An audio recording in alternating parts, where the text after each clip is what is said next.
the story of a ship.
Company. Turn! Turn aft. Right and left. Turn!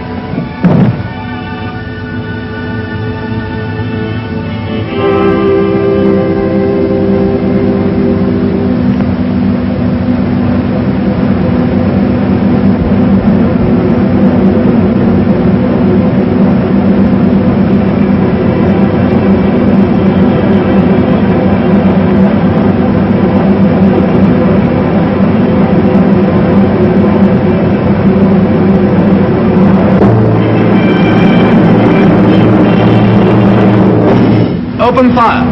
Open fire! Shoot!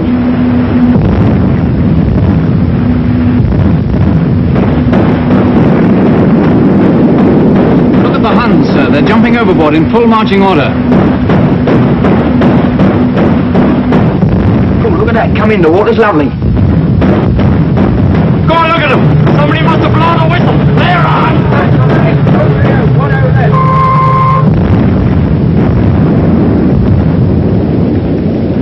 There are a lot more kites to port, sir, and some bigger transports. Right, ship to the big transport. Aye, aye, sir. Check, check, check. Ship target right. Follow TBI.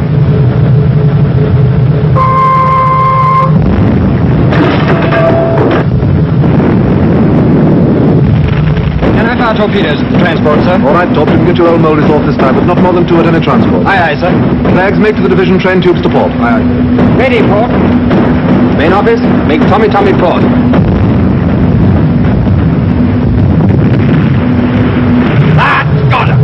Shoot when you see the whites of their eyes. Open fire. One over there. Bingo! Fire one. Fire one.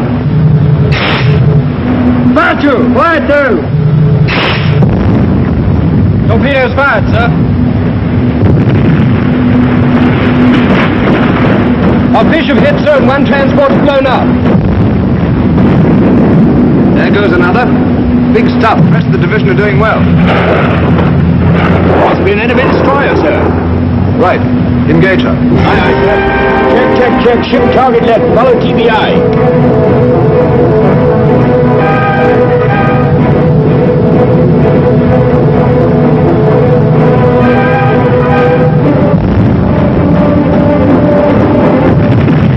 Take the signal from our mothers.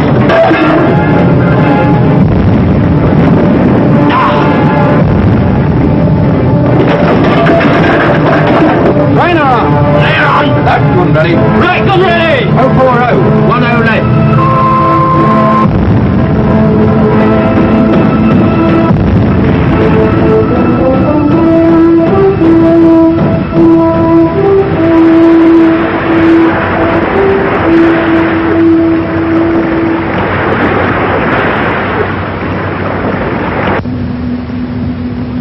I'll lay you 10-1 they were all Germans.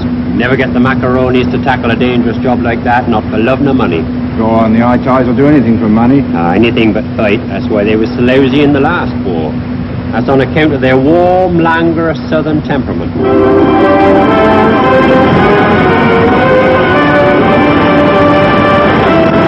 Okay, Tom? Thanks, Noddy. Thank you. Here comes the dawn of a new day, Flags, and I shouldn't be surprised if it were a fairly uncomfortable one. Yes, sir. Very pretty sky, sir. Somebody sent me a calendar rather like that last Christmas. Did it have a squadron of Dorniers in the upper right-hand corner? No, sir. That's where art parts company with reality. Yes, sir. Afraid you're right, sir. Cigarette? Thanks.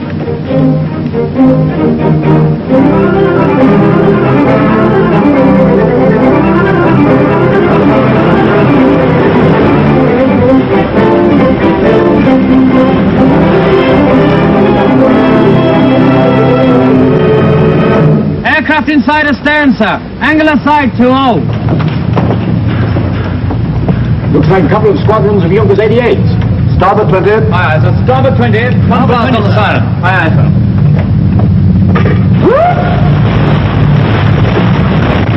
Aircraft in sight, bearing green 17, now angle of sight 20. Short range weapons. Aircraft in sight, starboard. Stand by for dive bombers.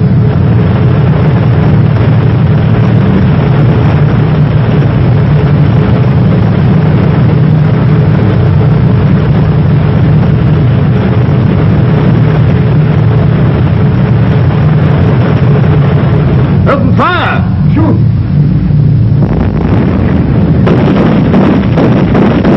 First wave of diving now.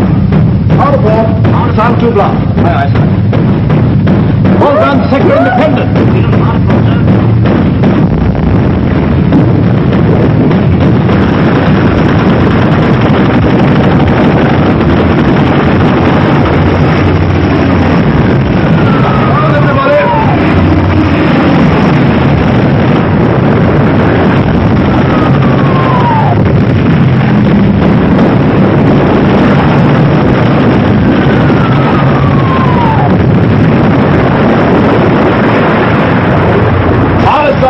We've got one out of that cover. Try and get 2 next time.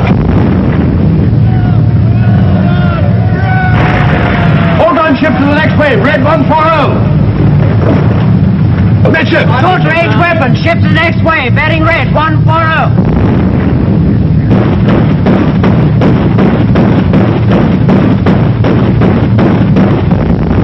Out of starboard. On the starboard, sir. Sound 1 blast. Aye.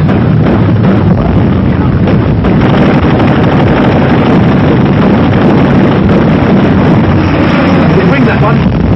Down, everybody.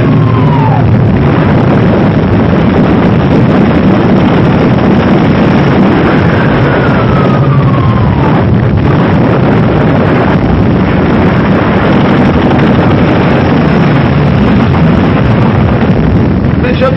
Aye, aye, sir. Midships. Another wave on the port side, sir. On the starboard.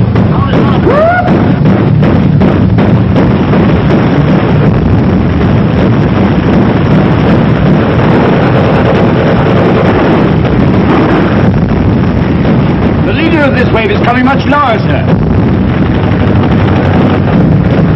You've got to hit our mark.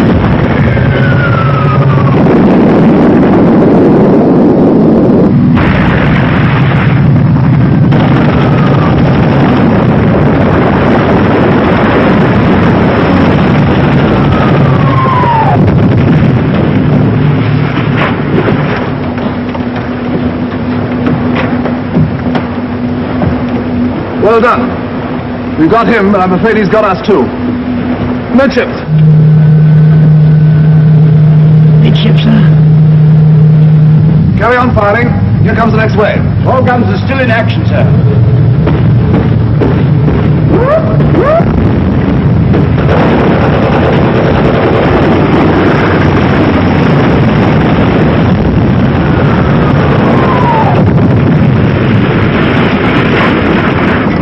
Stop both.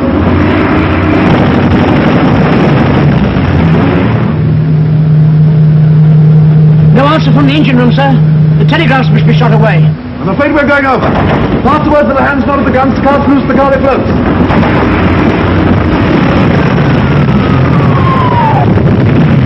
Abandon ship!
Satterthwaite been sighted yet? No, sir, but it starts on 10 o'clock. Stop that hammering for 1 minute, Edgecombe. I can't hear myself think. Aye, aye, sir. You better tell number 1 to fall in the hands on the quarterdeck. Aye, aye, sir.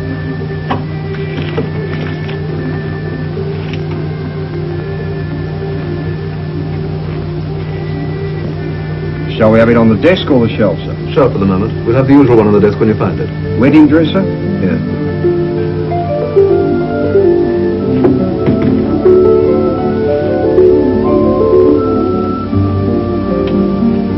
It's here, sir. Good, give it to me.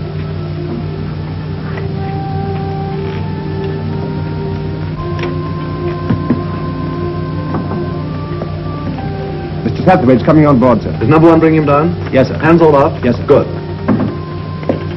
Mr. Satterthwaite, sir. Good morning, Satterthwaite. Good morning, Captain Kinross. Everything in order? Certainly. Well, we better get the little ceremony over and then we can go on deck. Were you satisfied with the full power trial? Yes, she's a well-found ship. We'll be hoisting the ensign in a couple of minutes, Edgecombe. You better get your cap and go on deck. Aye, aye, sir. Now then. Are you prepared to take over the ship, sir? Yes. I'll sign for another.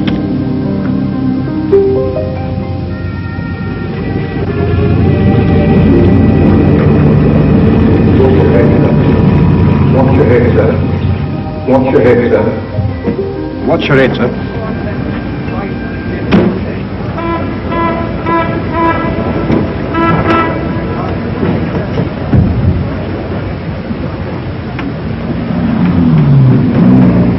You can smoke if you like, Edgecombe. Oh, thank you, sir.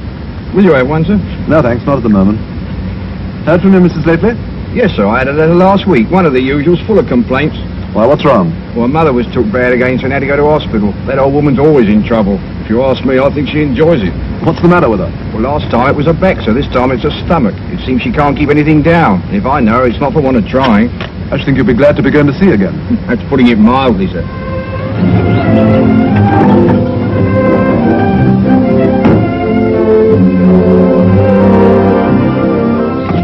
Darling. Hello, darling. Thought you were never coming. Everything under control? Oh, far from it. We've been in an uproar all day ever since your telegram came. Oh, Bobby. We'd be ready for hours and hours. Mary wanted us to go to bed, but we wouldn't. We saw the ship, Gary, we saw the ship. We took our tea on the cliffs and saw it go by quite close. Not at Larry her. Oh, that's right, son. She looked beautiful, Teddy. It was thrilling. How fast was she going, Daddy? What's she going 40 knots? Oh, good heavens, she's only doing about 20. But she can do more than that, can't she? You bet she can. You might take the car round Edgecombe, then you can give Ellen a hand with the dinner. Aye, aye, sir. Good evening, Edson. Evening, ma'am. Well, it's a good dinner. An absolute start. Can I tell you what it is, Mummy? Of course you can. It's a surprise. She mustn't fall it mushy. Oh, but yeah, do keep still, has it, dear? How long have you got? Until the morning. Can we come to the dockyard tomorrow and see her? I'm afraid not, son. I should be too busy. We're commissioning, making a rush job of it. But Mummy promised. Oh, that's enough, Bobby. You heard what Daddy said. But we shall be able to come on board before you go away, shan't we? Well, we'll make time somehow. When, Daddy? When? Oh, Bobby, don't be so persistent. Children, you know, it's really dreadfully late. You really will both have to go to bed. Oh, Mummy. Daddy will come up and say good night to you before dinner if you're quick. But I want to hear about the ship, Mummy. I'll tell you all about it in the morning, Bobby. We'll have an early breakfast, and you can fire as many questions at me as you like. If you'll be good, do as your mother tells you and go to bed now. Can I ask questions, too? You'll never do everything else. Go on. Off you go, both of you. I'll be up in 10 minutes. Promise? Promise. Are you coming up, too, Mummy? Yes, darling. All right, come on, Abby. I'll race up. Wait, that's not fair. They've been wild with excitement all day. Darling, you must be exhausted. I'll get you a drink. What would you like, whiskey and soda or a cocktail? Well, seeing as how it's a gala evening, let's have a Kinross special. I guess it. It's all ready, only wants the ice. I made a private bet of myself that you'd forget to lay in any Cointreau. Wrong again. I had a sort of feeling this was an occasion. Were the trials satisfactory, darling, were you pleased? More than pleased.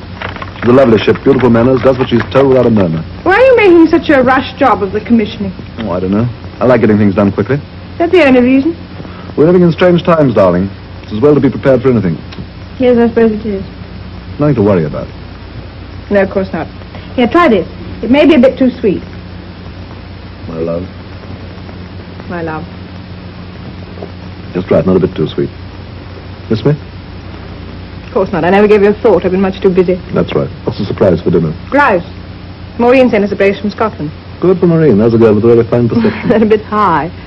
I expect you like that, won't you? That new dress? No, darling, I've had it for ages. I swear I've never clapped eyes on it before. Only about 20 times, my love. Perhaps it's you that look new. As good as new, anyway. Is there going to be a war, do you think? Yes, I think there is. Oh. No good worrying about it till it comes. Not much good then, really. Yeah. Don't be sad. I'm not sad, really. I'm just sort of gathering myself together. Any more of the Kinross special left in the shaker? Yes, of course. However busy you are, and however quickly you've got to get your commissioning done, I should like to come on board just once before you go to sea, just to give the ship my love. You'll have to, whether you like it or not. My cabin's got to be made presentable. Does the tints look all right? Absolutely first class. Good. We'd better drink these up quickly and go up to the children. Then I'll be ready in a minute. Here we go. Here we go.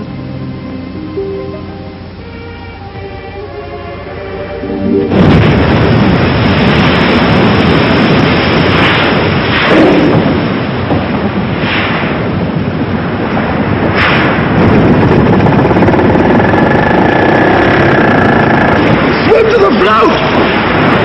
Swim to the float!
I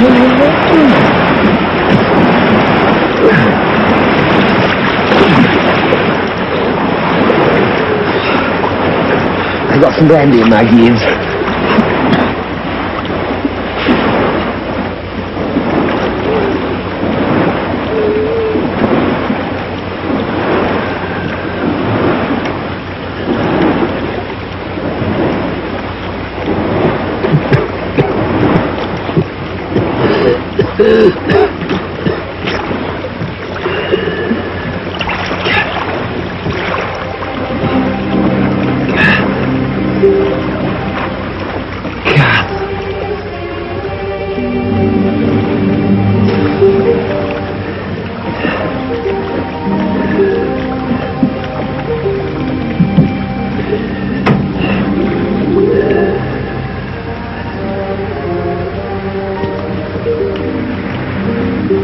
Here's the paper, dear. It's nearly past. I shan't have time to do more than look at the headlines. There you are, then.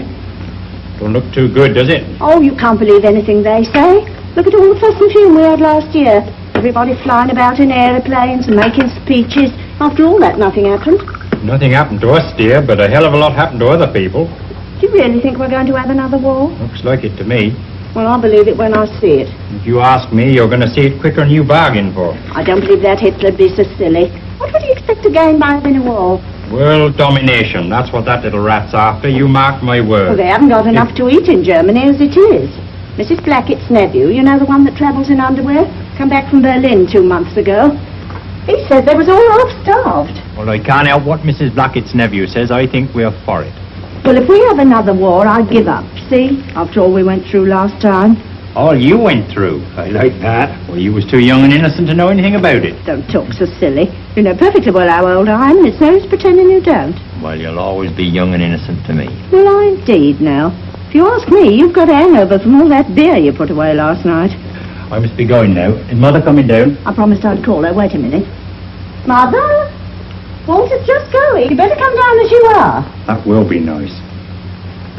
Will you get ashore again after commissioning? Before you go to sea, I mean. That all depends. You won't forget to put those bulbs in when the right time comes, will you? You and your bulbs. Goodbye, old girl. Why, Walter Hardy, whatever is the matter with you this morning? Anyone would think he was going away forever. Well, you never know.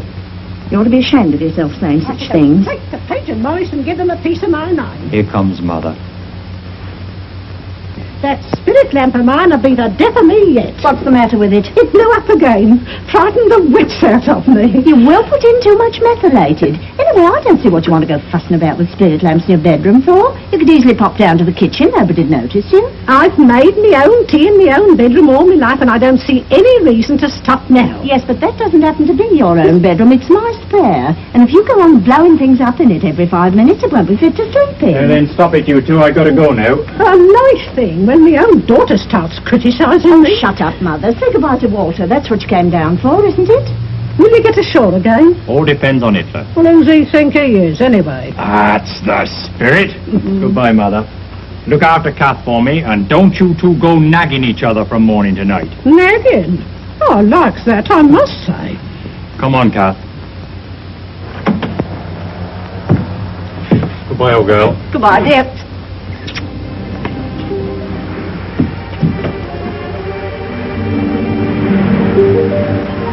Ship's company.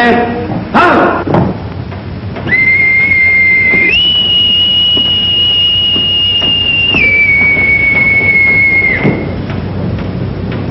Ship's company present, sir.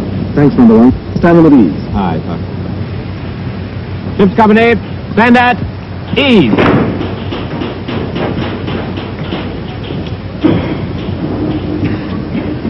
Break ranks and gather round.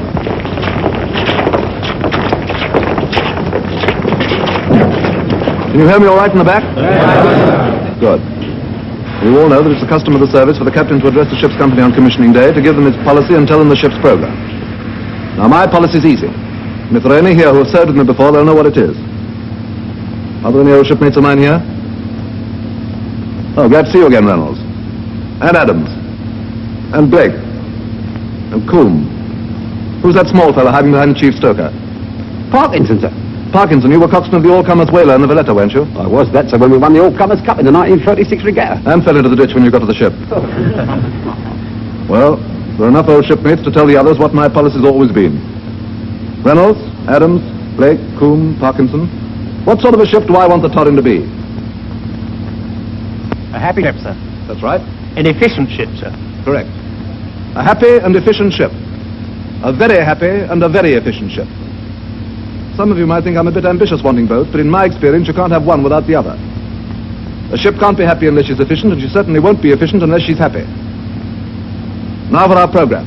You've most of you seen the commissioning program of the Torrin published in Plymouth General Orders, and you will have noted that this allows the cut for 3 weeks. Well, you've all read your papers, and you know that Ribbentrop signed a non-aggression pact with Stalin yesterday. As I see it, that means war next week.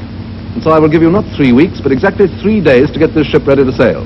None of us will turn in or take our clothes off or swing our hammocks for the next 3 days and nights till the job's finished. Then we'll send Hitler a telegram saying the Torrin's ready, you can start your war.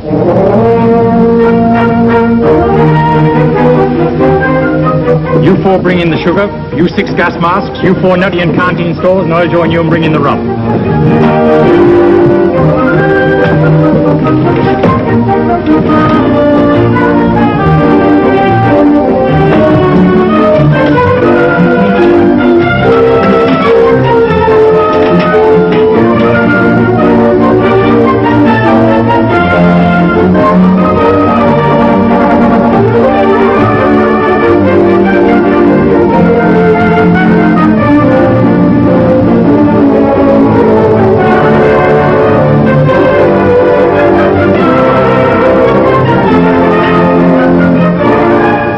Wake up, England, you've had your hour. It's my turn now.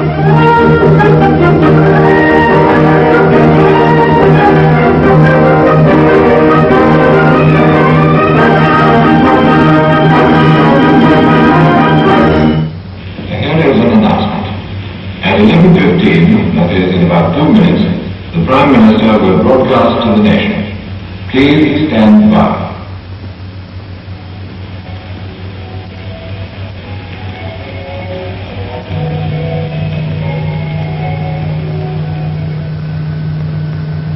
I am speaking to you from the Cabinet Room at 10 Downing Street.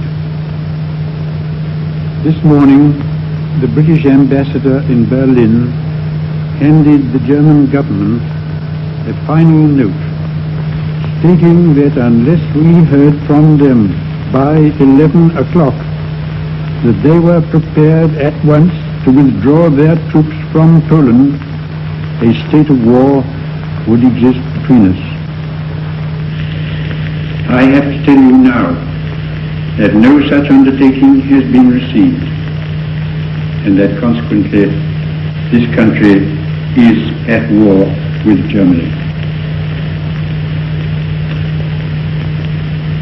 You can imagine what a bitter blow it is to me. Well, that ain't exactly a bank holiday for us. To win peace.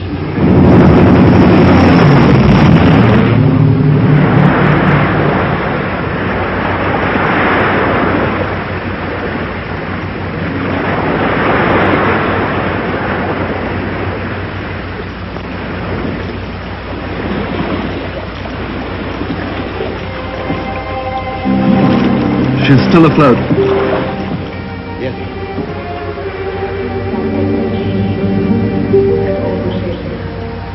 God bless this ship and all who saves it. God bless this ship and all who saves it.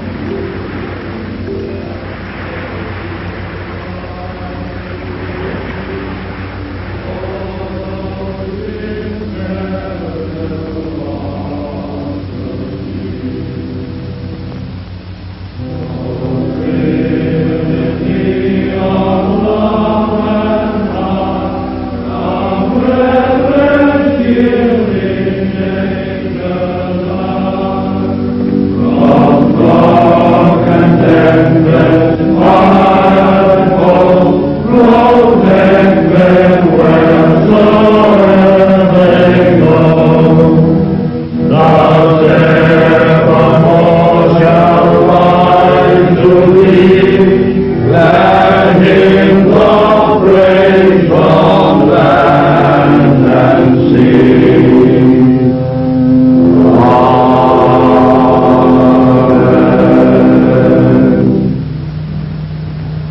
Let us pray. O eternal Lord God, who alone spreadest out the heavens and rulest the raging of the sea, who hast compassed the waters with bounds until day and night come to an end, be pleased to receive into thy almighty and most gracious protection the persons of us thy servants and the fleet in which we serve. Preserve us from the dangers of the sea and from the violence of the enemy, that we may be a safeguard unto our most gracious sovereign Lord, King George and his dominions, and a security for such as pass on the seas upon their lawful occasions. That the inhabitants of our island may in peace and quietness serve thee, our God, and that we may return in safety to enjoy the blessings of the land with the fruits of our labors, and with a thankful remembrance of thy mercies to praise and glorify thy holy name. Through Jesus Christ our Lord. Amen. We will now sing the carol on the back of the hymn card.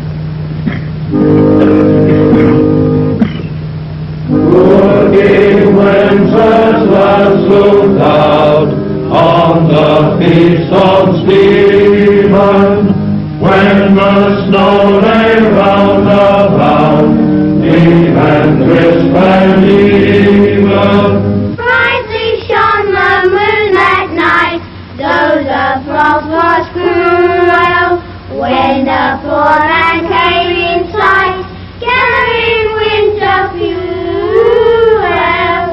Here's the cake, come stand by me, it's round.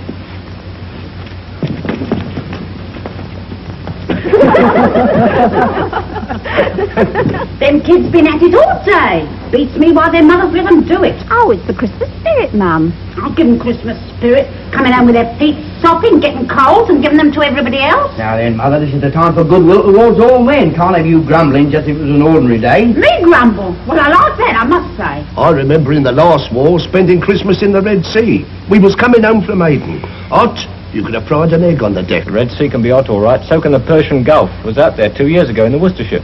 The fridge went wonky and everything went bad, including the language. Oh, dear. Certainly see life in the big ships. We don't do so badly in the small ones, you know. Oh, they're off again. Stop 'em, somebody. I'm not starting anything. It's a darn sight more lively in a big cruise than a destroyer. It stands to reason, doesn't it? You don't do no such thing. You're a Marine, you are. You don't know nothing about destroyers. What's the matter with the Marines? Well, Bert, I'm afraid I'll have to tell you. Where would the Navy be if it wasn't for the Marines? If there wasn't a Navy, there wouldn't be no Marines. Oh, shut up, you two. Who cares anyway? Well, that's a nice way to talk and no mistake. You, the mother of a sailor. And the mother-in-law of a Marine. Pass the port wine and don't talk so silly. I'm as dry as a bone. Mum's quite right. What's the sense in arguing? We wasn't arguing. We was having a friendly discussion. You'll be saying next it was a friendly discussion last night in the Green Man. Why, you had the whole place in an uproar. Bert, I'll give you a toast. The Royal Marines. God bless them and a happy Christmas to every man jack of them. Royal Marines.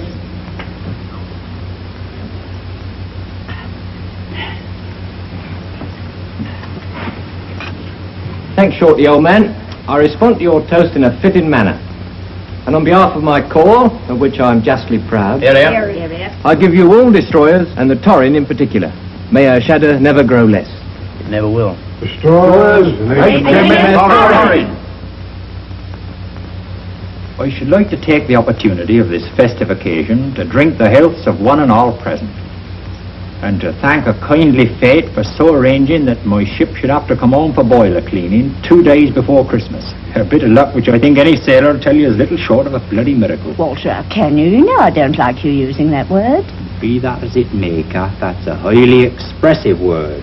What's more, that's been bound up with naval tradition since times immemorial. I have heard it whispered in the RAF. Well, be that as it may, I would like to add that I consider we're all very lucky to be all together on this happy day, taking into account the fact there's a war on and the whole of civilization happens to be trembling on the edge of an abyss. There now. What did you say, Kath? I only said there now. Well, don't say it again, dear, because you know it only puts me off. What are you giggling about, Frida, if I may make so bold? Nothing really, it's just the way you talk. What you young flibbity-gibbets don't seem to realise is that this is a very important war indeed. War or no war, you certainly like listening to the sound of your own voice, all right.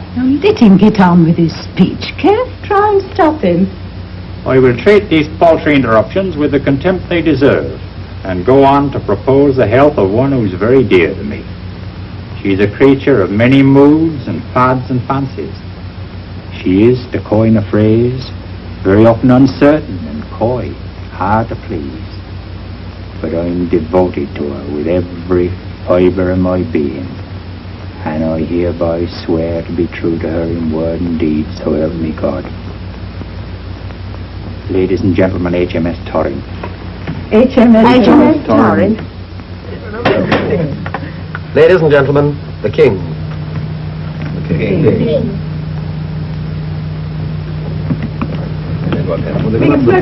Yes, of course. You promised to pull the first one with me, Mummy. Come on, Mary, take a strong grip and pull. Come on, old girl. Enjoying myself? Very, very much. That's absolutely worth it. You ought to have a hat made like. Doesn't the tree look sweet? Alex and I spent hours fixing it. It's the best Christmas I've ever had. Is it? Yes. Stop whispering, you two. You know, rather, you really oughtn't to have put them next to each other. You ought to drink to them. Come on, everybody. To the newly betrothed. The newly betrothed. Newly betrothed. What's betrothed, Daddy? The beginning of the end, my boy. Well, on behalf of my fiancée and myself, thank you very kindly. As Flags and Maureen are so bashful, I think it only right and proper that you should make a speech, Alex. Oh, no, honestly, I couldn't. Come on, Alex. Oh, Teddy, I never Oh, dear. What am I to say? Happy Christmas. Just you wait. Come on now, silence everybody. Her Worship the Lady Mary is about to declare the bazaar open. Don't let him get you down, Alex.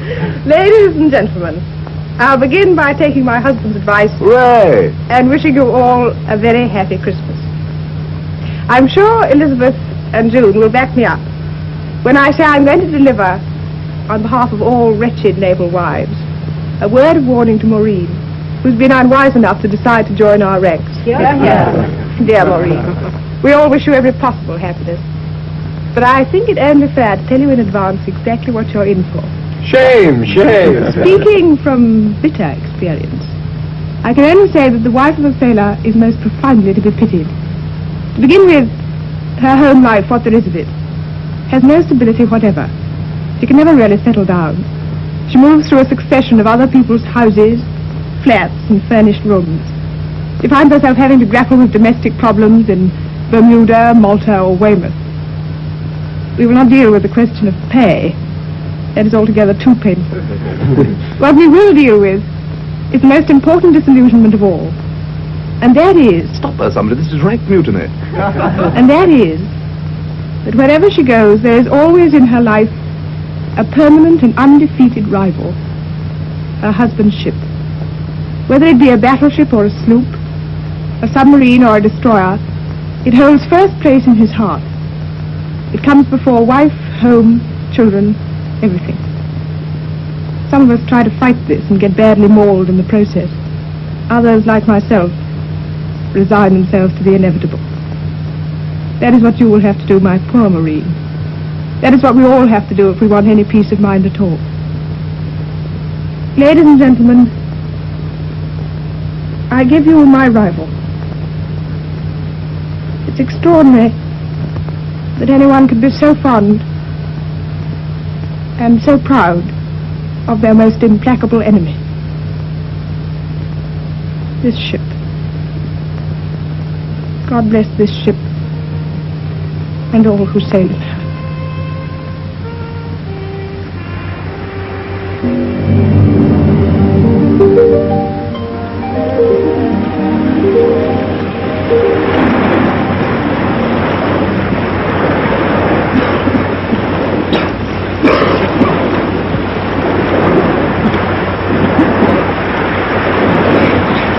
Well,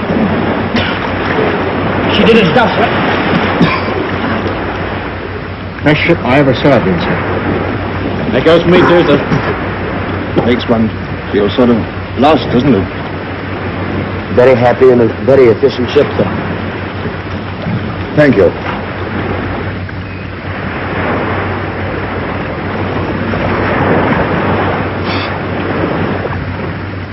Better wipe your face, Edgecombe. You don't want to get that oil fuel in your eyes. Aye, aye, sir. Well, you know what I like now? Nice hot cup of tea. I'd like a nice beer myself. Look out! Here come the bastards back again! Keep your heads down, get as low as you can. Miss Butterfingers!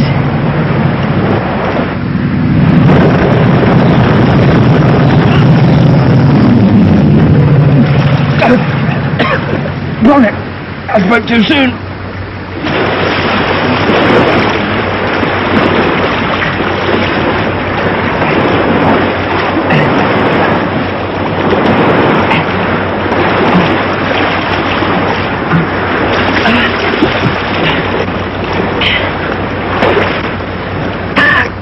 To get you badly? Don't rightly know, sir. Knife somebody. Cut his sleeve carefully.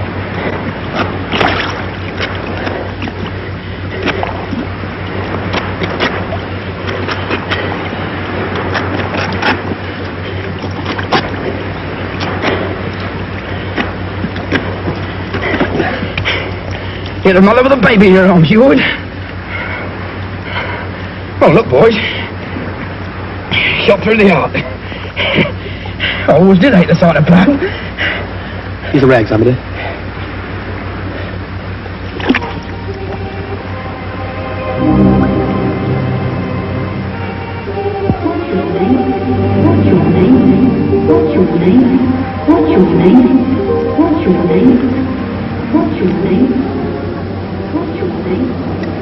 Fast loving cup, isn't it?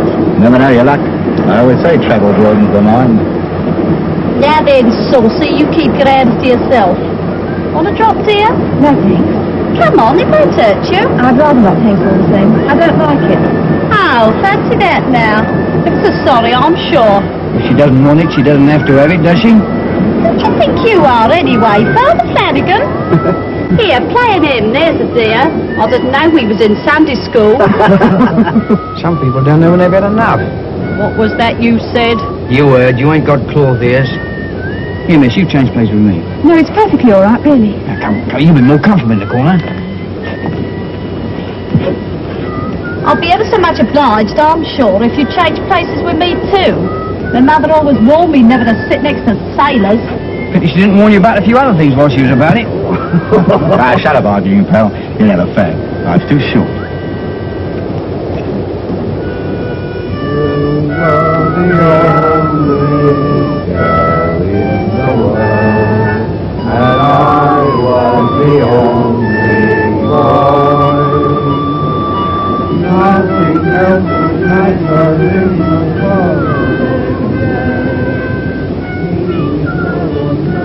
Comfy? Yes, thanks. What's your name? Frida. Frida Lewis. Frida. Oh, it's a pretty name, isn't it? Is it? You mind if I smoke? Of course not. Have one? I don't mind. These are special HM ships only. We get them in the canteen.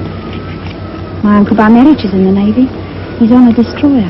Oh, isn't it a coincidence now? So am I. No. He's a petty officer. They call him by funny names. Yeah, we often call petty officers funny names. It begins with a V. Generally does. Oh, you are awful. What's your ship? Oh, well, I'm not supposed to tell you that now, am I? It's careless talk. Yeah, you can tell me. I'm in the same firm as you might say. Well, Chief Buffer, that's what he's called. He's on the Torin. Well, it's a small world and no error. Here, Joey. Our Chief Buffer's her uncle by marriage. Makes you sort of Siamese twins, doesn't it? This is my friend Joey Mackridge, Miss Lewis. How'd you do? Pleased to meet you, I'm sure. What's your name?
Funny house meeting like that, wasn't it? Yes. Sort of unexpected. Yes. That long train, all them people in it. And I had to pick on that one carriage. Fate, I shouldn't wonder. Yeah, I feel that way too. Well, I suppose we ought really to be going, huh? Yeah, I suppose we ought. Well, your family will be wondering what's happened to you. Well, I'm wondering that myself. Well, can you? Does your aunt let you go out much? Oh, yes, she doesn't mind. Well, not so long as I don't go back too late. Well, what's the matter with tomorrow night then? Here, we might go to the old Pally to dance. Do you like dancing? Oh, yes. Well, that's a date then. 6:30 under the clock, Victoria Station. Oh, you don't waste much time, do you? Well, I can't afford to. I've only got short weekend leave. Not very long, is it?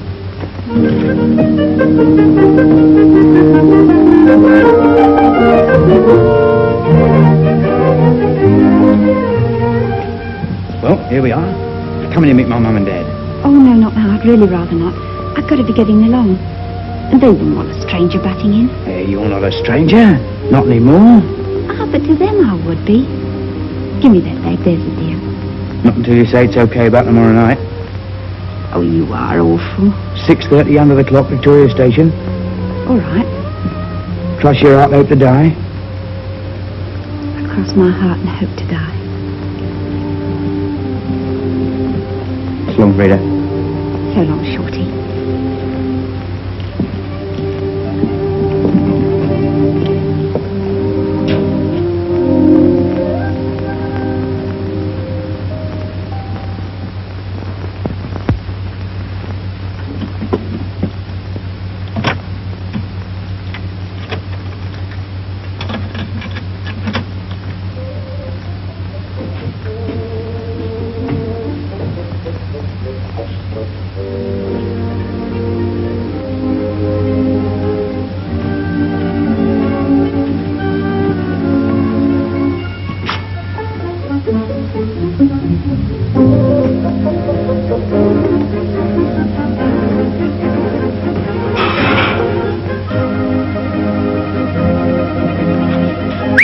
Mum?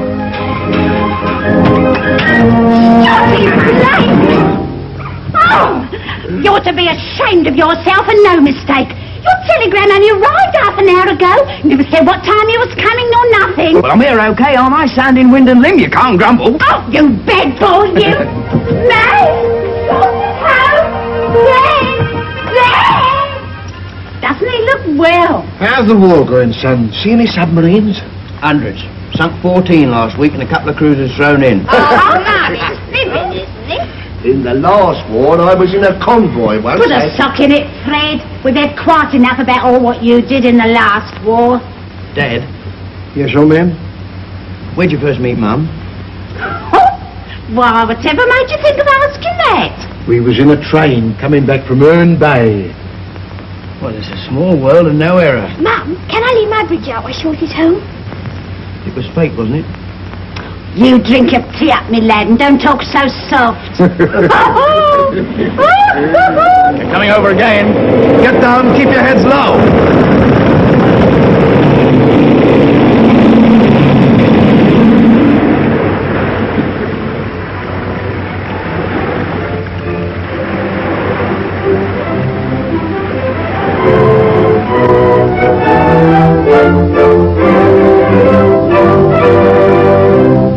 Now, nice and still, everybody, please. Steady. A nice smile. Seems only yesterday was in his plan. Hold it. Right off. Good luck,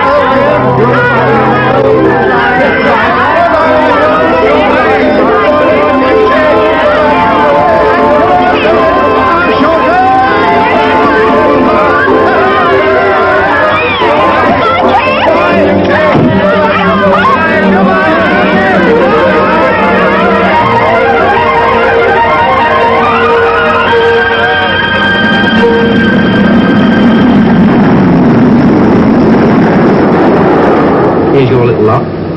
Now then, cheerio, Mrs. Blake. Oh, it does sound funny, doesn't it? You'll get used to it. Oh, well, there's one thing I shall never get used to, and that's you going away all the time. Well, it's your own fault for marrying a sailor. That's fairly asking for trouble, that is. Can't trust any of them an inch. Wives in every port, always coming home unexpected and catching you having tea with the lodger. Oh, well, I'm the one that'll be the lodger if I'm going to live with Kath when you're at sea.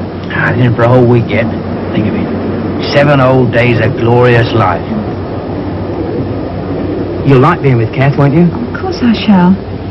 It's just you being away and me wondering what's happening to you that I won't like. Proceed with the following operations as ordered. 1, give us a kiss. 2, chuck us another of Mum's sandwiches. 3, cheer up and remember this isn't a funeral, it's an honeymoon. And 4, give us another kiss. Now then, ship's company, chat! Oh, little Shorty, you're crashing me blood. Someone will see us. Okay. Hello, Blake. What are you doing here? I'm on my honeymoon, sir. Well, that's splendid. Congratulations. Thank you, sir. This is my wife, Mrs. Blake. How do you do? Oh, pleased to meet you, I'm sure. Alex, come and meet one of my shipmates and his wife. They've just been married. Ordinary Seaman Blake, Mrs. Blake, my wife. How do you do? I hope you'll be very happy. Thank you. We're old friends.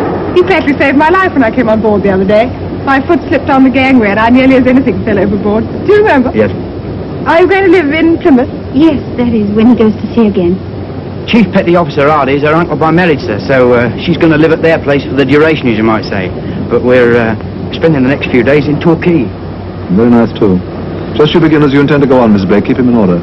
My wife rules me with a rod of iron. It's really been quite successful so far, hasn't it, darling? Don't talk such nonsense. I'm never allowed to have my own way over anything. Well, we won't interrupt you any longer. Don't forget reporting to me if he doesn't behave himself. Goodbye, and very best of luck. Thanks very much. Goodbye. Thank you, sir. Goodbye for the present, sir. Goodbye. Have a good time. Enjoy your leave. Thank you, sir.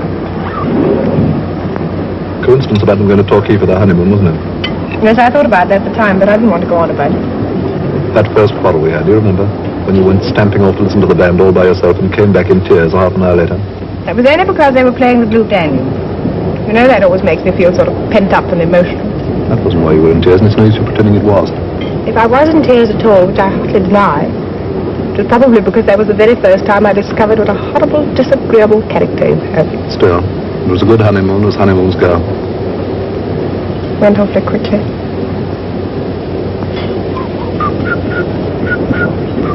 Stop it, Teddy. I refuse to be made sentimental in the middle of a great Western lunch. Eat up your delicious piece of railway fish and behave yourself. Damn. What's the matter? That thing positively haunts me. I'd have given my eye teeth for a chance of a show like that. Never mind, darling. Lots of other shows and lots of other chances before the war's over.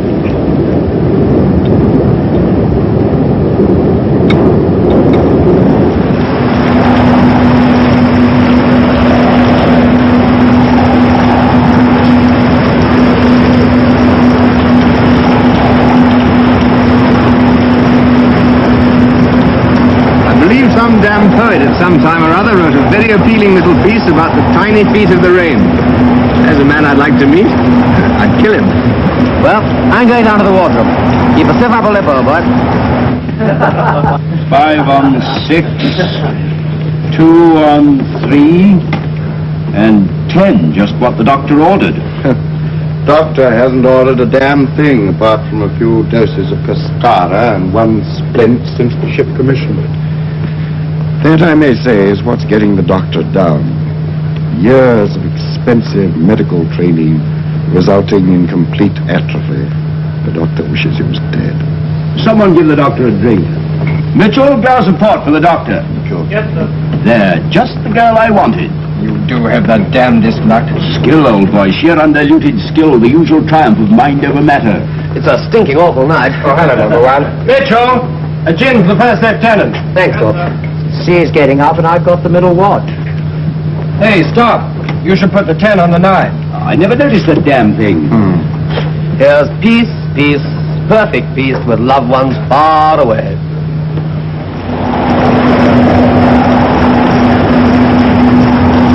Eating all right, old man? Yes, why? Sure there's nothing wrong, not running a temperature or anything? No, of course not. I only wondered. First time you haven't been late for a watch since recommission. 2 minutes early. I'm sorry, sir. It won't occur again, sir. Green, green, green, vessel on fire!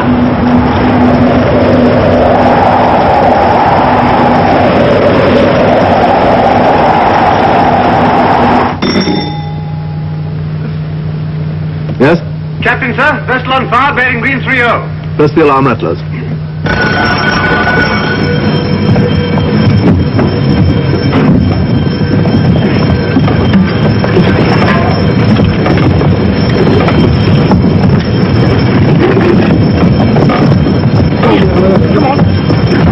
Dreaming I was in the Turkish harem surrounded by gorgeous girls and some fetted us to go and sell old vacuum stations. I wonder why he was pinching me.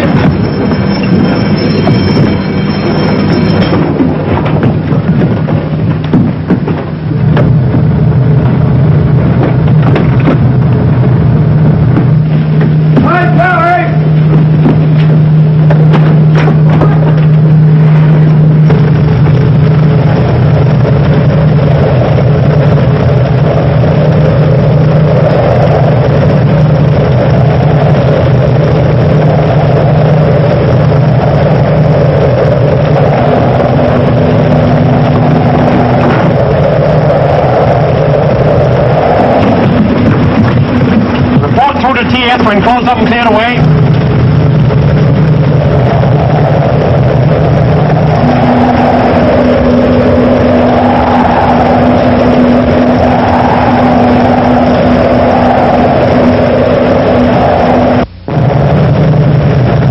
Number 1 cleared away, ball clear. Number 2 gun cleared away, ball clear. Number 3 gun cleared away, ball clear. All guns closed up and cleared away. Communications tested, sir. All quarters closed up to action stations up. Very good. Open fire. Open shutters. Tower shell commence.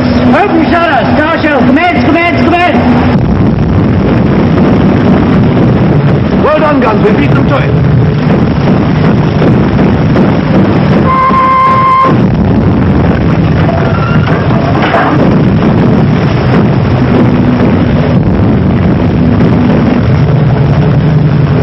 They fired now. Green light a little. Hold the leading destroyer. Right 4 stars. Gone. They've gone over.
Watertight doors, jettison top weight. Keep those guns firing. Flag, extra mind, take over, continue chase. The pause, officer. Number 1 and number 2 marking. Carry on firing.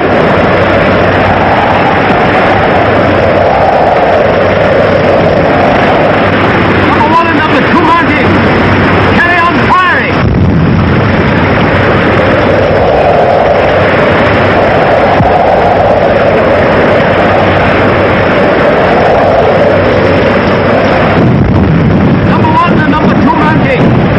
Carry on firing!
the damage, number one? Electric bulkheads are being shored up and look as if they'll be all right, sir.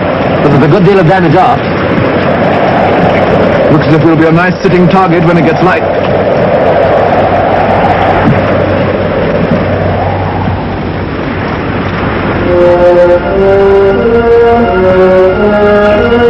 Is Captain D alive? Yes, old chap. You haven't succeeded to the command of this flotilla yet. What did you do to Jerry? One, the rest escaped in a smoke screen, but one was badly damaged. Not too bad. Tell Tancred to take me in tow. Aye, aye, sir. How far are we from home, pilot? About 120 miles, sir. Nobby. Sir? Ask the first lieutenant if he's all ready to tow for it. We've all the guns working in hand, sir. Good. We shall need them, I expect.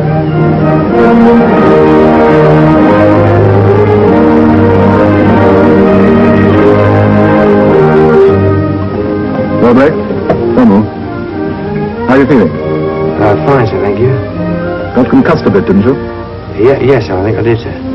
The first lieutenant tells me that you stood by the gun even when most of the crew were knocked out. Is that true?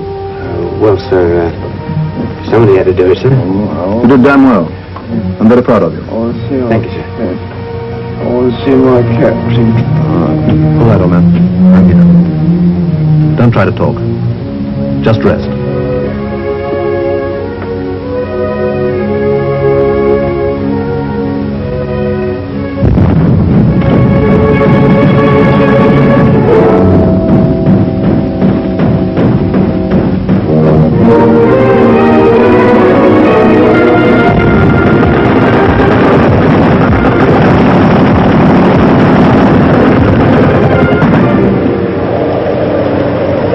The bulkhead's holding all right, number one? Yes, sir, they're taking it very well.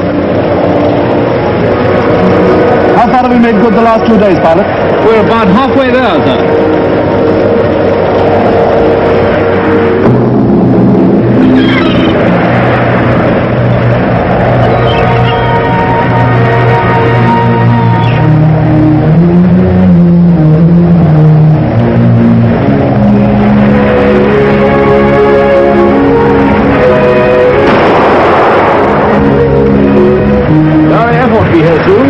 Nice nippy little fighter squadron, neat but not gaudy, that's what we want. Wish they'd get a move on.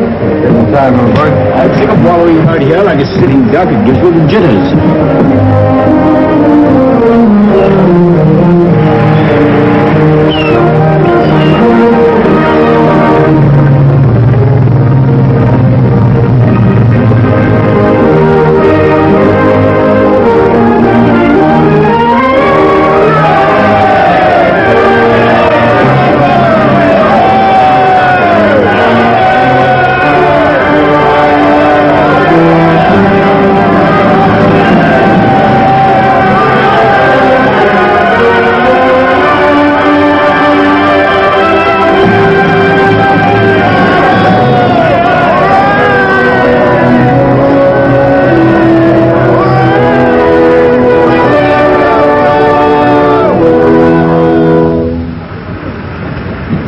Make yourself comfortable, we're all pretty tired. There are one or two things I want to say to you. First, I want to tell you that I'll hold a short memorial service next Sunday for our 36 shipmates who lost their lives, and return thanks that the old ship herself came safely through with so many of her complement. I expect that Hitler is even now conferring the Iron Cross on the man who claims to have sunk us. Secondly, I want to tell you that you all did pretty well in the trying time we've been through. When a torpedo hits so small a ship as a destroyer, the result is bound to be fairly devastating, if not fatal. And I can understand the tremendous temptation to think of your own skin first and of the ship and your shipmates second. I suppose in a way it's gratifying to feel that out of a ship's company of 244 men, 243 have behaved as I hoped and expected they would. One man, however, did not. That man has been brought before me, charged with leaving his post without permission. I needn't tell you how serious an offense of this nature is in time of war, nor how drastic is the punishment that normally follows. You will be surprised, therefore, to learn that I have let him off with a caution. Or perhaps I should say with two cautions. One to him, and one to me. For in a way I feel that what happened was my fault. This man has only been in the Navy for 6 months. He's only been in this ship for 2 months. Even so, I feel that in that time I should have been able to make it clear to him that I did not expect and would not tolerate such behavior. I feel that I should have been able to get at least that much of my creed across, but I've failed. I will not punish a man for an action for which I must hold myself largely to blame. But I should like you all to know that after this, there will be no more cautions. The next time you run into trouble, and as leader of a striking force, this ship's bound to be in plenty more scraps, I know that come what may, no one will fail to do his duty to the very end. Thank you all for making my task so easy, and the Torin, the ship to be so very proud of. Carry on, number 1. Aye, sir. Ship's coming in. Turn forward. Dismiss.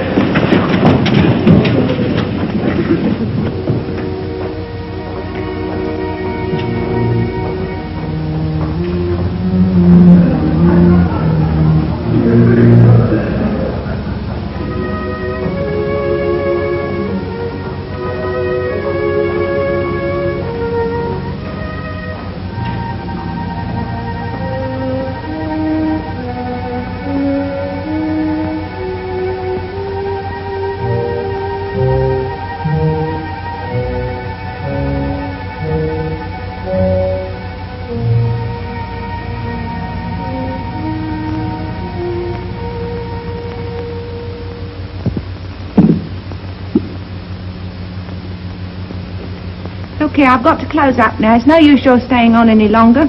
You can't have any more to drink. It's after hours. What's the matter with having some music? If you've got a penny, you can have it. If you haven't, you can't. I have. Well, put it in the slot then. That's what it's there for. Oh, well.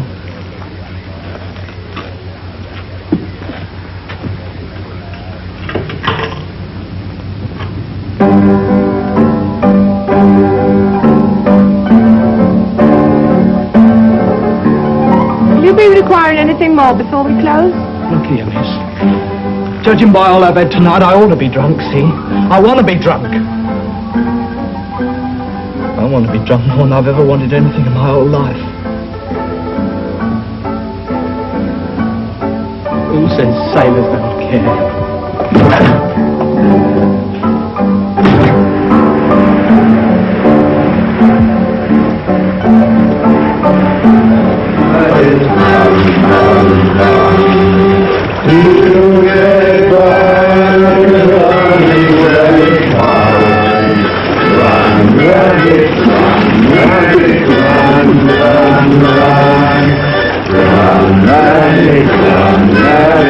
Play another tune for God's sake. Anything to oblige.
Goodbye, Walter. Goodbye, Frida.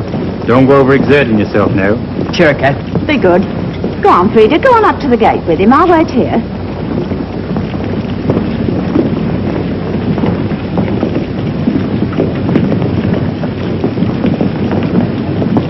You shouldn't have come, really, you know. It's bad for you. Oh, no, don't be silly. It'd be much worse sitting at home.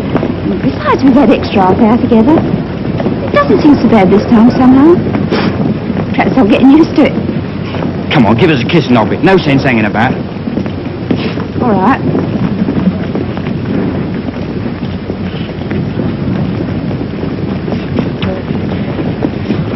Now then, none of that.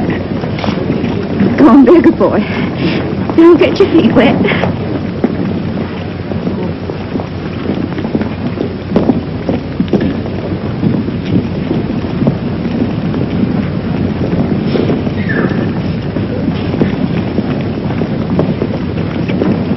I won't forget about having the mower mended. That's right. And if things do get bad, you can always go to Dorothy's, can't you? You'll have to be good and bad before I do that.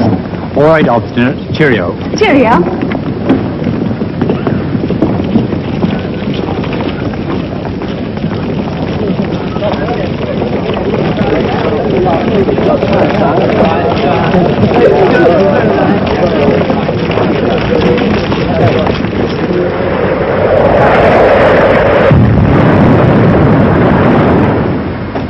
Take all your Packards and all your Cadillacs, and you know what you can do with them. Give me a Rolls Royce every time. You're old-fashioned, that's what you are.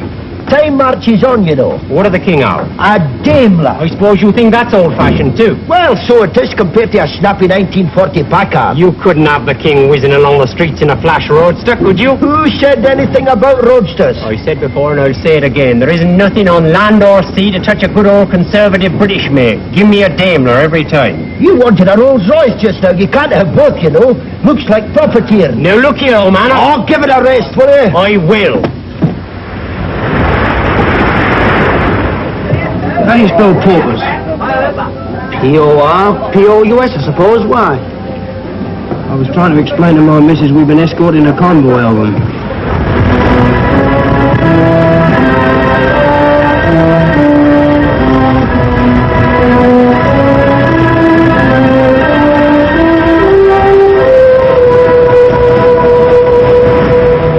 Anybody seen the chief after the royal raspberry he got this morning? Poor old chiefy. He hasn't been into lunch yet. No, Chief, we were just talking about you. Damn nice of you, I'm sure. You making any more filthy papers? You shut up, Guns. I've had enough of all that. Oh, I thought it looked very attractive. All those clouds of dense black smoke belching from the funnel. I'll thank you all to lay off it. Never mind, Chiefy. I must say old Tremoyne went one better round about 10 o'clock. I thought she was on fire. Bring me some food, Mitchell. Yes, sir. Have your Sparkers picked up any tidbits about the war? No, not since yesterday. Pretty bad show. My young brother's in the BEF. He wasn't far from GHQ in Arras. God knows where he is now. The whole thing's been a lash-up. Now, you probably all know what we've got to do, don't you? The whole of the British Expeditionary Force is falling back on Dunkirk. Now, in peacetime, as you know, there's a lot of leg-pulling between the services. But the soldiers are our brothers in arms, and it's up to us to get them off so that they can live to fight again. Let them see how much we admire the way they fought. And don't forget, the success of our evacuation is measured by the smallness of the military casualties, not the naval ones. The soldiers are our guests, and their lives will be in our hands.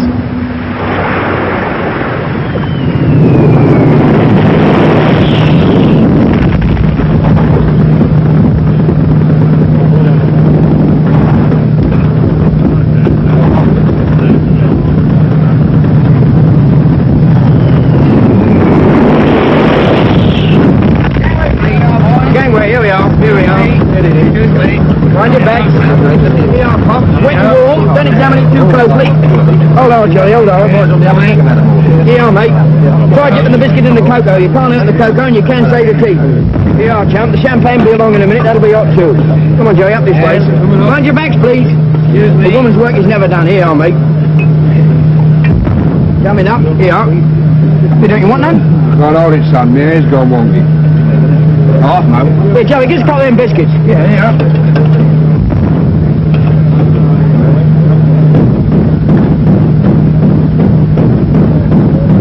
Don't gulp it now, you'll choke yourself.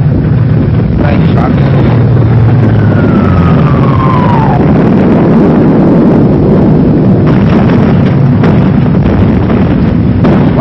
think of this for 11s in the mess, Jasper? It's damn good. It's just ordinary Bovril, rather heavily laced with sherry. Port 20. How's the old country looking now, sir? I feel as if I've been away for years. We've been away quite a while, too. We put in up north every now and again to refuel. The country's looking much the same as usual the last time I saw it. Gentle, you know, not exactly smug, not exactly warlike either. Will always be in England, eh? Well, I suppose that's as good a conviction as any.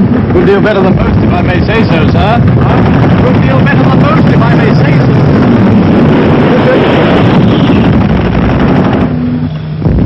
Yeah, tell me it's a nice cup of cocoa.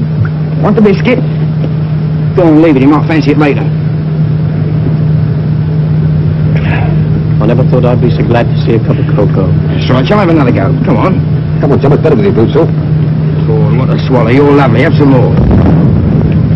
We're getting quite close. Good old white cliffs of Dover. Look better with the sun on them. Still can't have everything, I suppose. Damn lucky to see him at all, sir. Quite right, Jasper. Haven't had a chance to thank you for all you've done for Skinross. Baby's put up a fine show. I hope you don't think we're not grateful. Perhaps you'd care to dine one night when you get a spot of leave. Thanks, I'd love to. Good. Well, we'd better get below, Jasper, start lining up the troops. I expect you'll be wanting to push off again as soon as possible. But you've struck rather a busy day. Well, goodbye for the present. Goodbye. Forgive me for not coming down with you. Goodbye, sir. Thanks very much. Goodbye. Good luck. Just ordinary Bovril and sherry. Just ordinary Bovril and sherry. Good. Thanks.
I'd give him a cheer. And that's no error.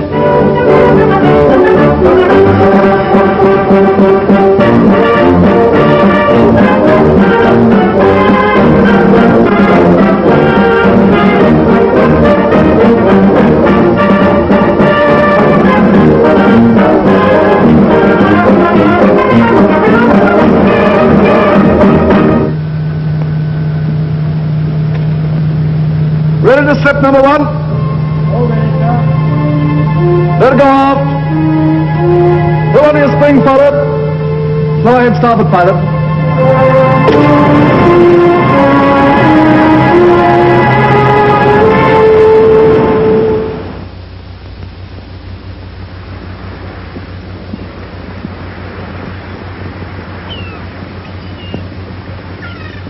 You never think there was a war on, would you? But there isn't. Not just for a minute, that is. We've got 5 more whole days. Flat calm. Looks like a piece of grey silk, doesn't it? My auntie had a dress that colour once, and she sent it to the cleaners, and it come back all spotty. Funny. I think this is such a little island, isn't it?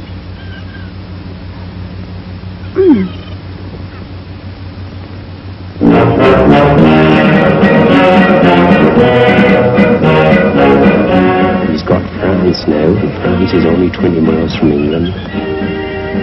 Makes you think, don't it?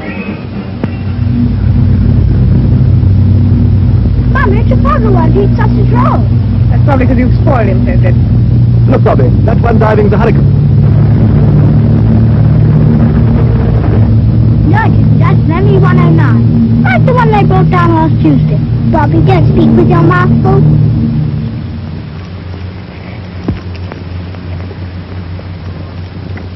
What a perfectly lovely day it's been. Lovely for us, I mean. I suppose that's very selfish of me, isn't it? Extremely. I can't believe it's so dreadfully wrong to forget the war now and again. When one can, just for a little. I think it's very clever of you, with all hell breaking loose immediately over our defenseless heads. I made the most tremendous effort and pretended it wasn't real at all. They were toys having a mock battle just to keep us amused. The most shameful confession. Sheer escapism. I don't care. It has been a lovely day. Sun's been shining and the country looks so green and sweet and peaceful. And you are on leave, even if it's only till the day after tomorrow. Teddy, I wonder where we shall all be this time next year. A lot might happen between now and this time next year.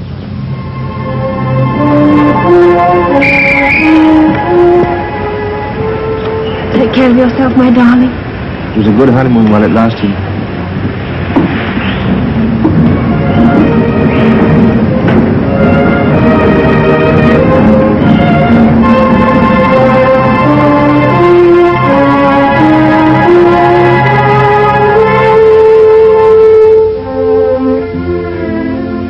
Tweedledee smiled gently and began again. The sun was shining on the sea, shining with all his might. He did his very best to make the billows smooth and bright.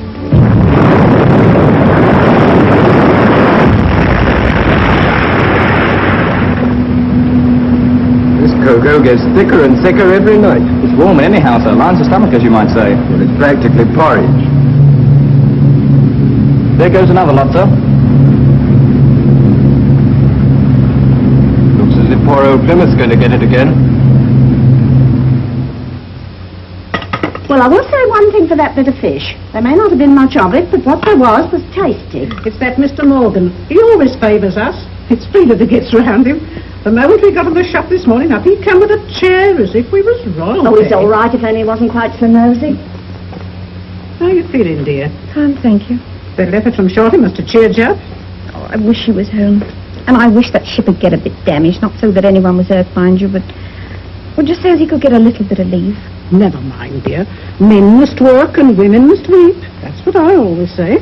That sink's topped up again. It never rains, but it pours. We'd better get Mr. Luton in. He was blitzed out last week. Don't know where he's moved to.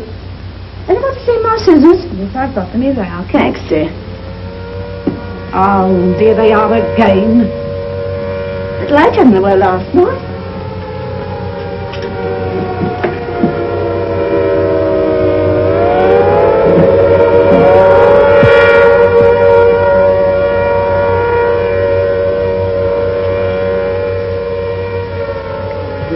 Down to the shelter, Frida.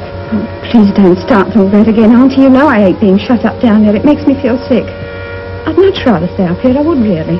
But in your condition, dear, I honestly think... No use, Mother. Why don't you leave her alone? It's all very fine you being so calm and collected. But I tell you one thing, here and now, my nerves won't stand much more of this night after night, and that's the truth. You can go down to the shelter if you want to. Nobody's stopping you. Try as I may, I can't understand why you won't shut up the house and evacuate. Told you white on blue in the face.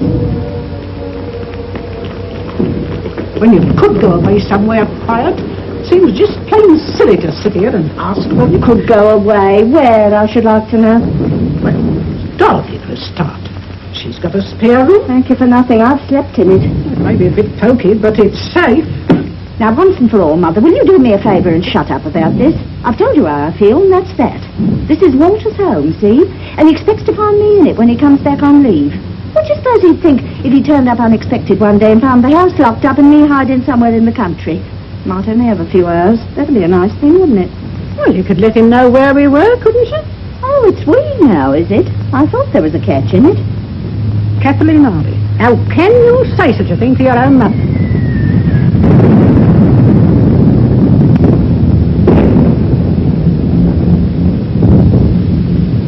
Well, I'm sorry, but you make me tired sometimes, really you do. Sure, I'm only trying to be sensible. What about the garden and Walter's bulbs that he's so proud of? Who'd look after them? Oh, bulbs don't need any looking after. They just come up.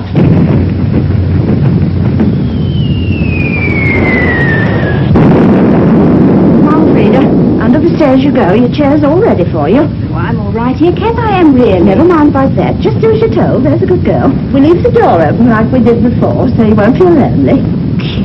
Come on. I'll bring your sewing. Light's quite good in the hall.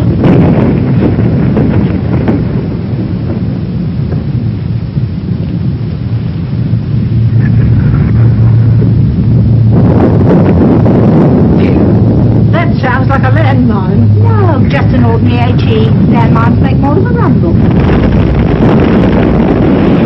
I don't like it, Kathleen. It's no use pretending I do. I know you don't, Mother. Nobody does. But there's no use in making a fuss, is there? Cheer up. There's a dear. Are you all right, Frida? Yes, thanks. If you're cold, I can run up and get you an eider down. I'm quite warm. We'll have some tea in a minute anyway, just to keep us going.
Tell Walter.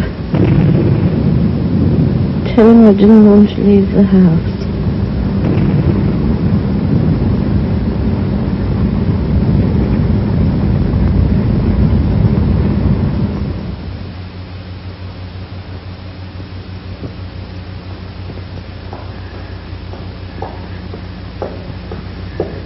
Nurse. Nurse. Is it all over? Yes, dear. It's all over. Don't worry. Mother and child doing well.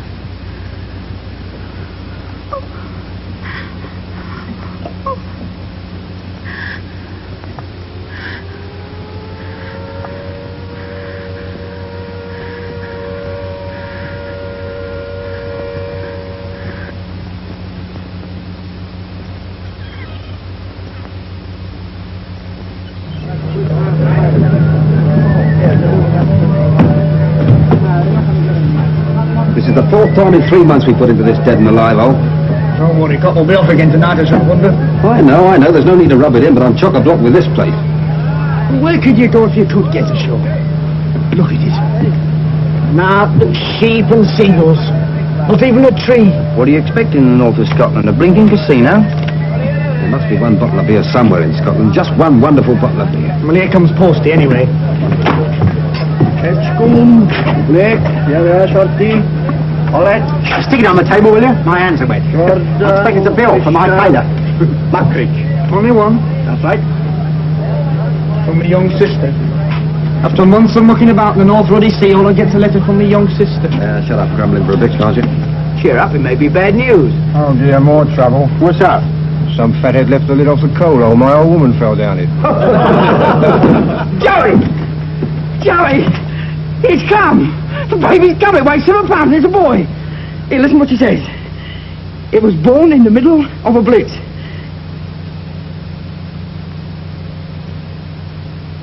What's the matter? Kath Hardy. Kath and her mother. The whole house went and they got killed. Mrs. Hardy? Yeah, my missus was living with him, you know. I wonder if anybody's told him. They haven't got any kids, have they? No, they haven't got no kids. Well, suppose I'd better go and see if I can find him.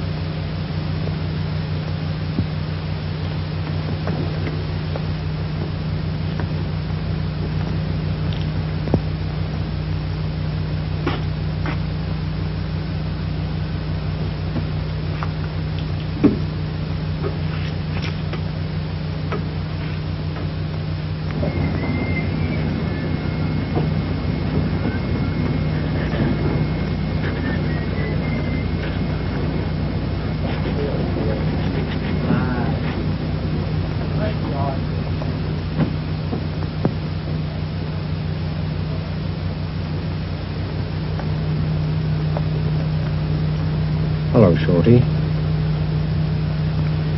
I just popped along to see if you had any news from home. Not so much as a postcard, but that's Kath all over. All the years we've been married, I never known her get a post right yet. You heard from Frida? Yeah, How's she doing? she's all right. Well, what's the matter? Kath Walter. She and Mrs. Lemon. You see, they was all in the house together and it got blitzed. What do you mean? Kath got killed. Both of them did. Frida was all right. She was under the stairs.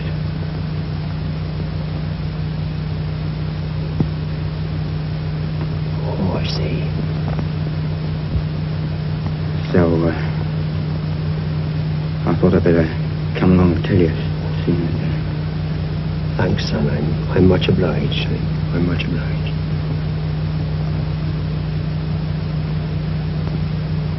I think I'll just go out on deck for a bit. Yeah.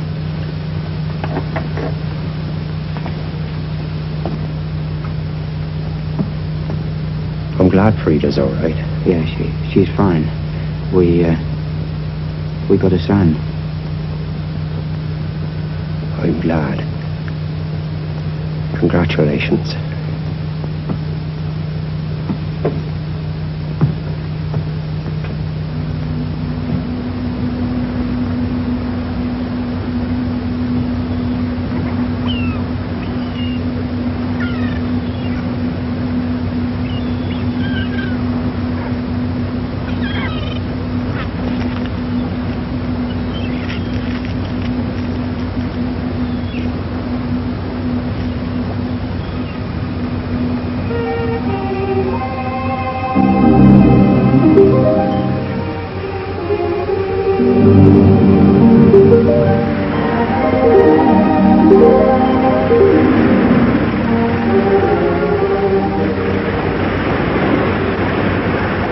She's going, sir.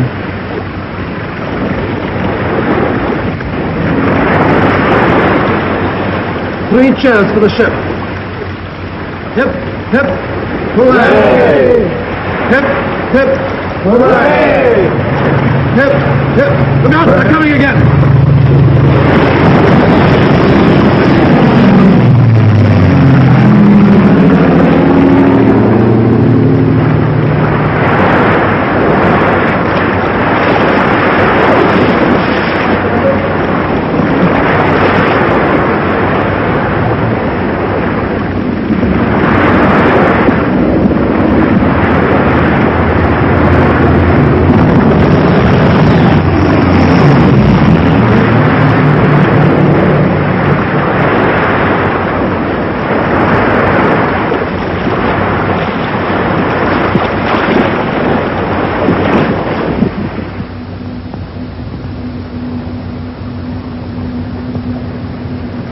dark object floating off starboard bow, sir. Looks like a raft.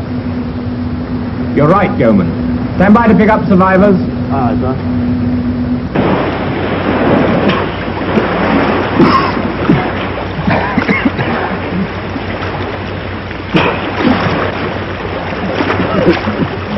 Keep up your spirits. I believe they've arrived at last.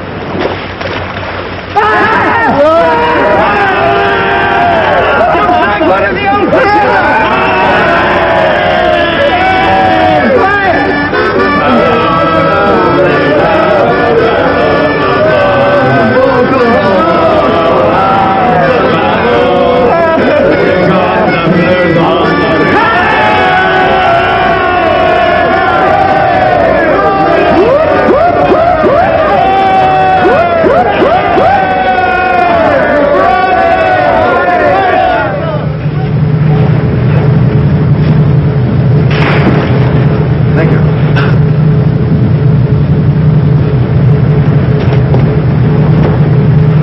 I'm glad to see you, sir. Thanks, number one. Captain sends his compliments and hopes you're all right, sir. Fine, thank you. Tell him from me. I warned him. He won't get command of this flotilla yet. It was extraordinary luck finding you, sir. Chief Yeoman spotted you at the last moment, just as we were about to give up. How many of my men have you picked up? 90 all told, sir. Some of them pretty badly knocked apart, I'm afraid. Where are they? Mostly between decks, sir. Dive bombing's been pretty insistent. Here we go again. Anybody got any flip? Anybody happen to know where we're going? Alexandria, I expect. Join the Navy and see the world. Looks to me if it's going to be the next world. All right, so move.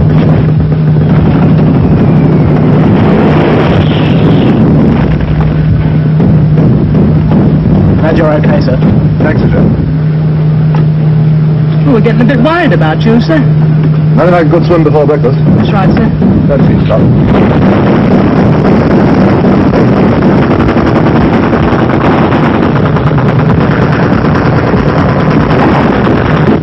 Snobby, give me a piece of paper and a pencil.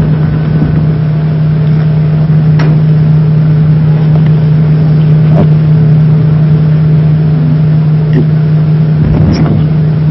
17. Just turn out of the high street. All right, I've got the address straight. I'll let her know. Thanks.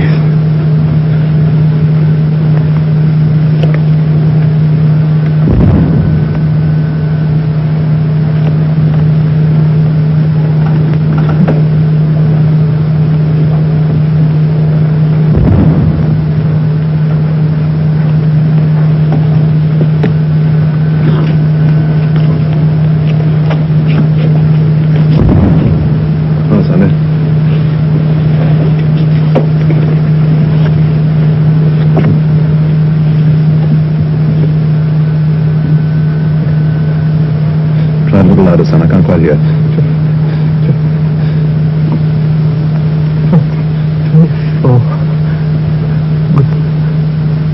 Greek Street.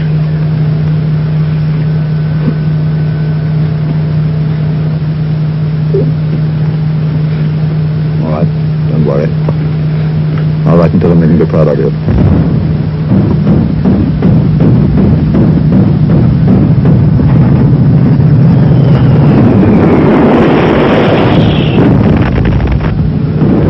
All the persistent bastards. You'd think they'd get tired, wouldn't you? I'll tell you something. Strictly between you and I'm scared stiff and it's no good pretending I'm not. If I could be at a gun or something, I shouldn't mind, but this sitting about and asking for it's beginning to get me down. Brace up. Remember Nelson. Yeah, look what happened to him.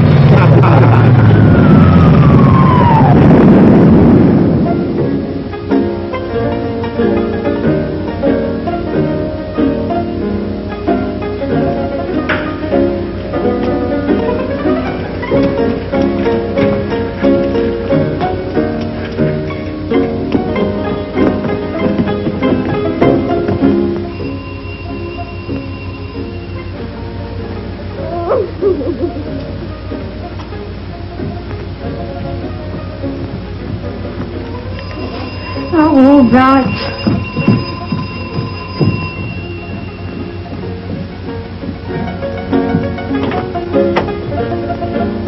Name Blake. Yes, name Blake. Yeah.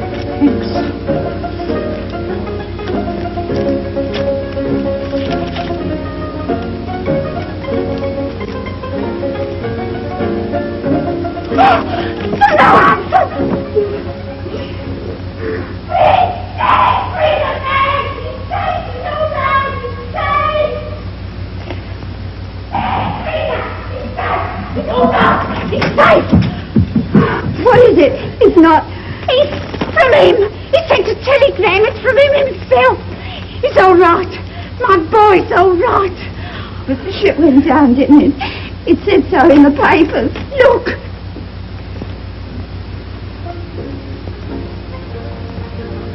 Okay, love.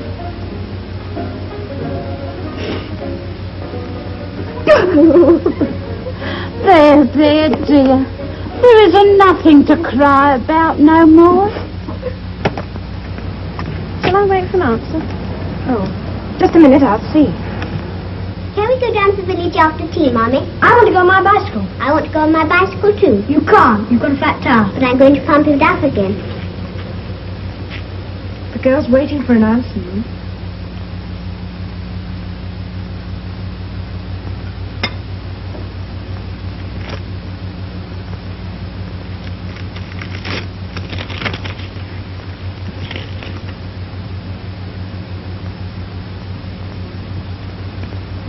There's no answer. Tell Mrs. Bates and John it's from the captain and everything's all right. I'm so glad, Mum. Thank you, Emily.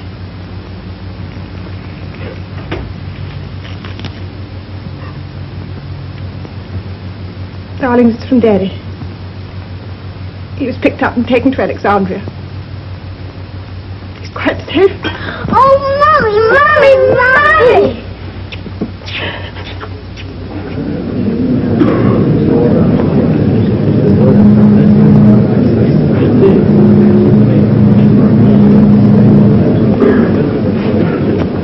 Ship's company! Hunt! Ship's company present, sir. Thank you, Torp. Stand immediately. Ship's company, stand at ease! Stand easy.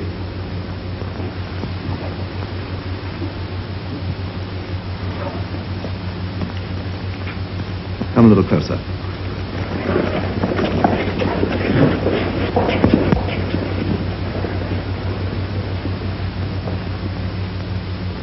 I've come to say goodbye to the few of you who are left. We've had so many talks, and this is our last. I've always tried to crack a joke or two before, and you've all been friendly and laughed at them. But today, I'm afraid I've run out of jokes. I don't suppose any of us feels much like laughing.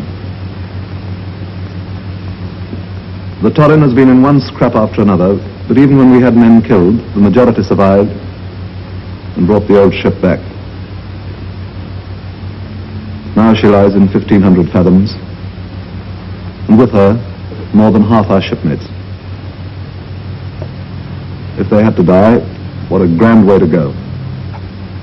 For now they lie all together with the ship we loved, and they're in very good company. We've lost her, but they're still with her. There may be less than half the Torrin left, but I feel that we'll all take up the battle with even stronger heart. Each of us knows twice as much about fighting, and each of us has twice as good a reason to fight. You will all be sent to replace men who've been killed in other ships. And the next time you're in action, remember the Torrin.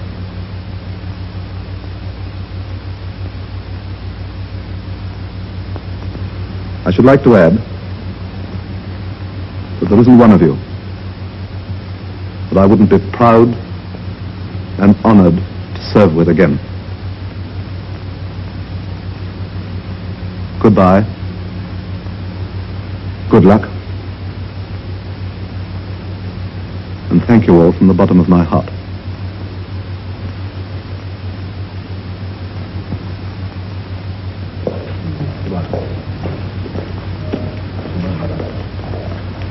Goodbye, sir. Goodbye, Hector. Goodbye. Goodbye. Goodbye. Goodbye, Rawlings. Goodbye. Goodbye, sir. Goodbye. Goodbye. Goodbye. Goodbye, sir. Goodbye. Best of luck, sir. Thanks, Harry. Goodbye. Best of luck, sir. Thanks. Goodbye. Goodbye. Good luck, sir. Thanks. Goodbye. Thank you. Goodbye. Good luck, sir. Very best of luck. Thanks, Reg. Goodbye. Yes, sir. Very best of luck, sir. Thanks, Moon. Goodbye. Goodbye. Goodbye, Fisher. Goodbye, sir. Goodbye, Morelli. Goodbye, Hollett. Goodbye, sir. Goodbye, Edgecombe. Goodbye, sir. Bon voyage. Thanks, Brody. Goodbye, sir. Goodbye, McFitch. Good luck, sir. Thanks, Blake. Goodbye. Goodbye, sir. Goodbye, sir. Goodbye, Harvey.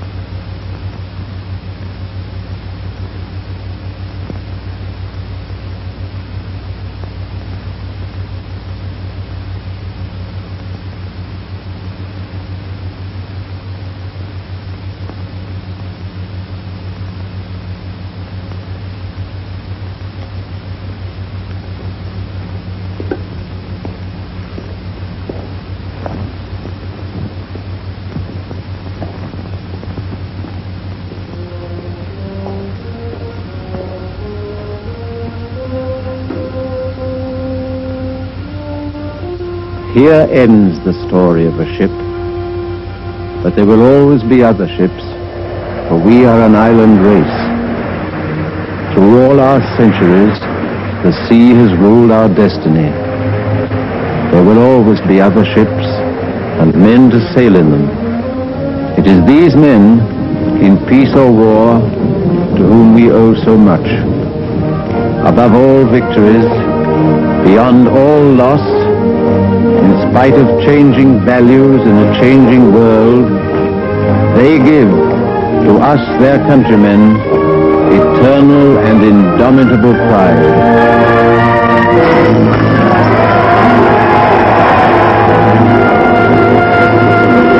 Open fire! God bless our ships and all who sail in them.